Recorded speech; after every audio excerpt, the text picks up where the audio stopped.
What's good, everybody? My name is Alckemy, and today we're going to be figuring out how to make this sound.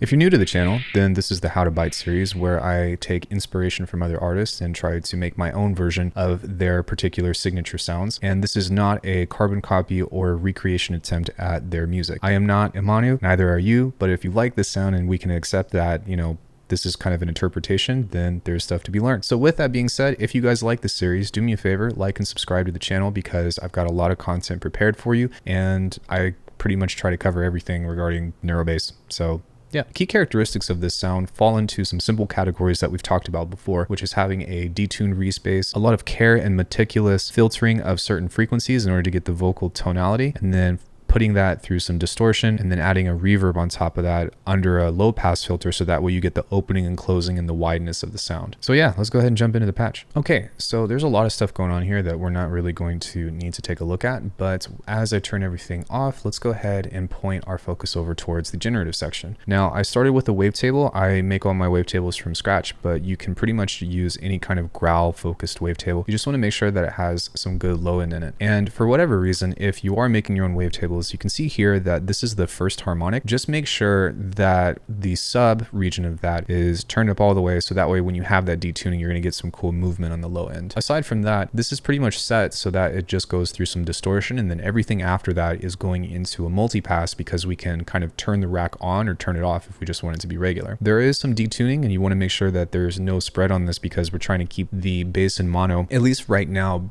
And the main reason behind that is because the more you spread it out, the less movement you're actually going to be able to perceive. So for example, if I were to play this with this super spread out,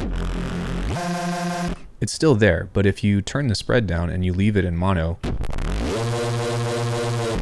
you end up getting a much cooler sound. So that's just one quick trick in case if your respaces are all over the place. So hopping right in, this is the only thing that we're going to want to take a look at, and we pretty much just have a large list of effects. And what we want to kind of focus on isn't really so much the individual filters, although we're going to cover them. It's more so about understanding what we're trying to achieve with the filtering. So I'm going to turn all of these other things off as well, and then we'll kind of go through them one by one. But let's go ahead and look at the slice EQ. So I've been doing a lot of studying lately, and something that I've started trying as of recent is just trying wonky filter shapes. And because slice EQ is a parametric equalizer, you can create all kinds of wonky things like this in order to get some interesting resonances. Now, you have to be careful with this because if you boost too many things and you start sweeping up the middle range of the frequency spectrum, you're going to get stuff that's really harsh and very ear piercing. So when you do this and you're starting to focus on modulating stuff, try to focus on the low mids, and that's going to give you the most pleasing kind of results. Even for this, you can't really hear it all that much. And so whenever you're moving through this, subtle is better because you can always pull more out with distortion. So moving on, we've got another filter that's just a notch. And this is kind of pitting it against the other filter that we have. And then we have another slice EQ that is going to do exactly what I was talking about from before. So if you look down here, this says that this is sweeping the frequency range all the way from, let's just guess, like 30 hertz and then 97 hertz. And what this is doing is this is mapped with a randomizer to where they're going up and down against each other. And it's basically just creating vowels. If you focus on the low mid region here, then that's going to help give you some kind of talking characteristics. This was a great example here because you can see that from this, there are these resonances that are pulling up because this is actually swept too high. We'll fix that later, but just keep that in mind. I'm glad that that actually popped up. So one more time, this is just a boost filter, and we're just focusing on everything in the low and low mid region.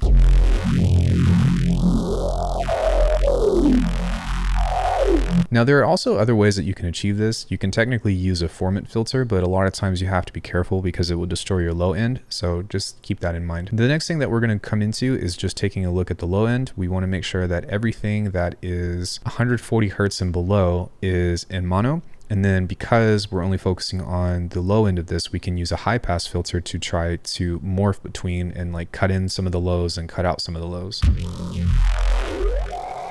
And again, it's just for the sake of movement, right? So if you want a consistent bass, you probably don't want to use these filters, or if you want a consistent sub. But if you're trying to get stuff that's more focused on movement, then this would make sense. Or if you're trying to use it as a fill bass or an effect. That's pretty much it for the low end. And on the middle band, we've pretty much done the same thing with creating an interesting filter shape, but this now has a low pass filter attached to it to try to correct some of the problems that we made from that other slice EQ.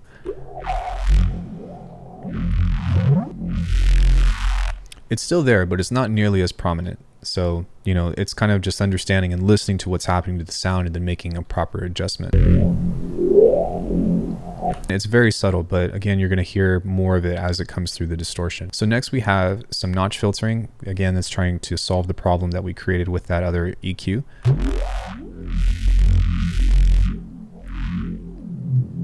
And now you can hear that it's a lot less prominent except in certain cases. So now we're doing a lot of cutting, so we added some distortion to help bring some of that back. Now we're going to add a chorus to this, and this is a trick that I use pretty often, and you have like a triple tap, and then you set like a relatively, I guess, generous delay time, and you turn the spread down. It gives it a cool kind of like almost flanging effect.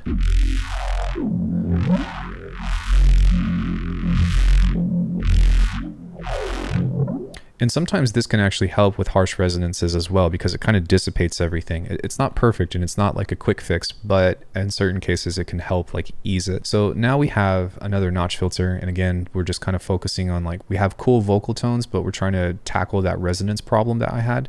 So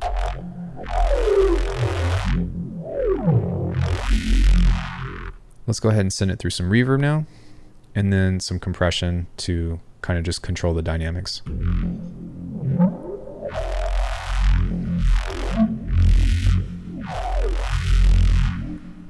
So we actually have a fourth band on this, 3/4 over here, and this one is actually something I started doing as of recent, but we actually have a band pass over this, and this is trying to achieve a couple of things. The first thing is that we typically want to focus on the mids, and that's where most of the movement is. But with the benefit of kind of focusing on a smaller frequency range, so everywhere from even 1 or 2K to 4K, you can kind of sweep that in and out, and that will take away some of like some harshness that you're going to run into. And you don't have to do this necessarily, but you'll notice that it's not going to make a big difference in the sound as far as like it feeling like it's empty. And then if anything, it's going to actually help it sound more like a vocal tone. The thing that we have below this is a reverse sample of a convolver, so that way at certain times it's going to sound like there is a suction. And so from that, you can have that automate in and out and make it seem like there's a lot of swelling.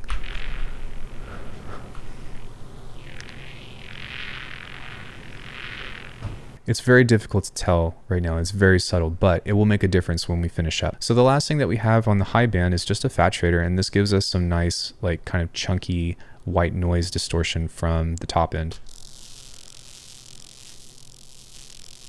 Once we have all of that done, then we're going to turn on our post effects, and then we're going to send this into one more multipass. And this is something that I also use pretty often, which is just a reverb and a low pass filter. This is going to open up on its own with a randomizer, and this is also going to do the same thing. And then they're just going to be mapped to these two over here, and they'll play off of each other.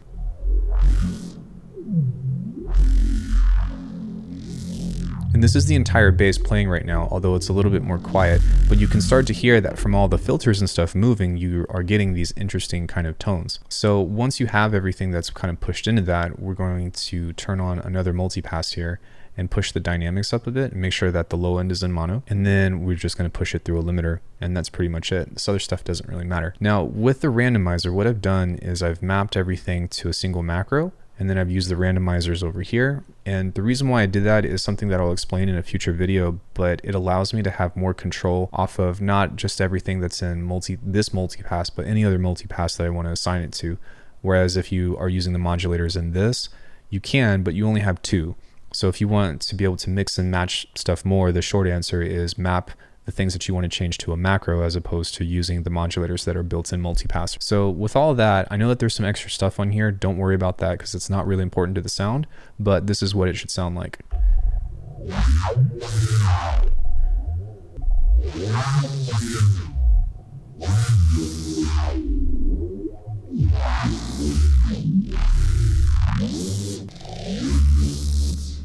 So thank you guys so much for watching. Please be sure to like and subscribe if you like the sound that we made. Again, I don't have any of these patches for sale or anywhere that you could download them, but this is more for a learning process as opposed to looking for a shortcut anyways. However, if you guys want to support the channel and you're looking for presets like this, then you can check out my website, which I have a ton of stuff available for purchase, some free stuff as well. So thank you guys so much. Let me know what you guys want to see in the comments. Let me know how I'm doing, or if you guys have any questions. I will see you guys in the next one.